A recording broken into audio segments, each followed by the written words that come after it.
clearly going into the next generation right now. And I want you to give a very warm welcome to the Catalyst stage to 14-year-old Austin Gutwein.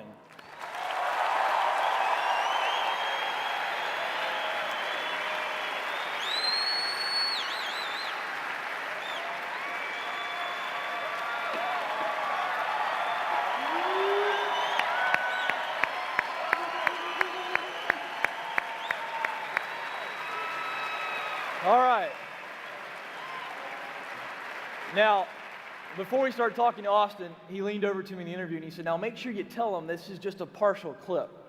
And you know, it's really important because we don't have time to show the entire video. In fact, we first found out about Austin, a few of us were watching the Final Four coverage on CBS last March and April and saw this story, and we wanted to have him here. And so Austin, I want you to start off, we saw a little bit of your story just now. But I want you to take these folks through the journey. When you started at 9 years of age, just saying, I want to do something, and over 5 years, you're in your 5th year of Hoops of Hope, excuse me. Take us through each year, how much money you raised, and what you did with the money, and what God continues to do. Well, basically, as that video said, at 9 years old, I saw this video talking about how kids were losing their parents due to this disease called AIDS, and at the time, I didn't know what it was. I just imagined what life would be like without my parents, and it really affected me. It made me want to go out and make a difference for them. So I started asking my parents what a 9-year-old could do to make a difference, and they didn't really know. So they put me in contact with World Vision, and a man up there just said, use your favorite sport to make a difference. And so since my favorite sport is basketball, that's how it came into play. Yeah, got some basketball fans, that's good. And so that very first year, I decided that I was going to go out and shoot a free throw for every kid that would be orphaned because of AIDS during my school day. And that was 2,057 free throws. So I went out and shot my baskets, and it worked just like a walk-a-thon, just by myself, and I raised about $3,000 that very first year. And gave every cent of it to World Vision. To World Vision, yes. So word gets out.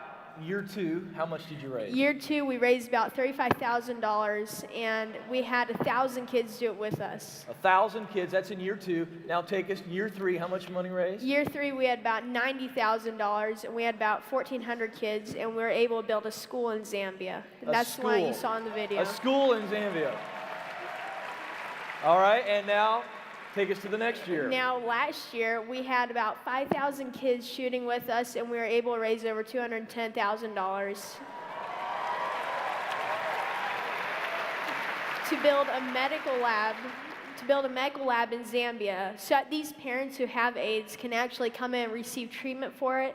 And they also have a counseling center there, which basically means that they get to know the love of Jesus, while they're being tested for AIDS, and they're receiving the treatment for it as well. All from shooting basketball hoops because you wanted to do something. And Austin, we were talking backstage, just getting to know a little bit more about you, and you told me about a great story, and I asked you to share it with our audience. You went to Zambia just this past year to present, they wanted to honor you and thank you for all you've done, and so you showed up, and a mother came and gave you a very special thank you note. Tell us that story.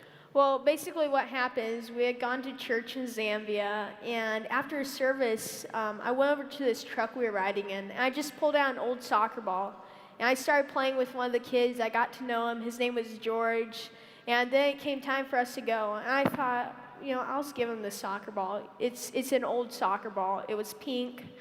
I knew it wasn't boy color, but Absolutely. I didn't think he'd care. And I didn't really think that giving this kid George a soccer ball would matter that much.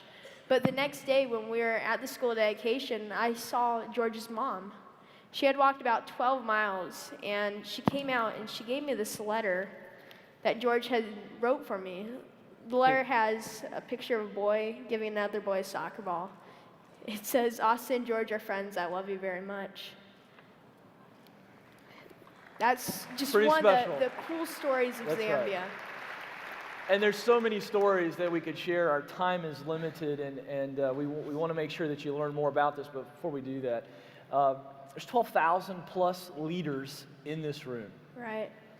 And we want them to help you in some way if they so choose or feel led. So, this is your big shot, Austin. They've This is been my big moved by this shot, video. yeah.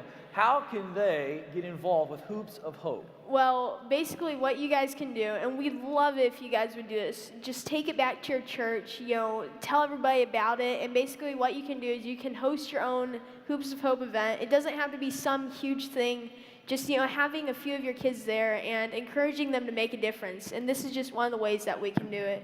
You can check us out on hoopsofhope.org, or we also have a booth outside. Now, so make sure you get outside, okay? It's at the front tent on the front walkway. Go check them out.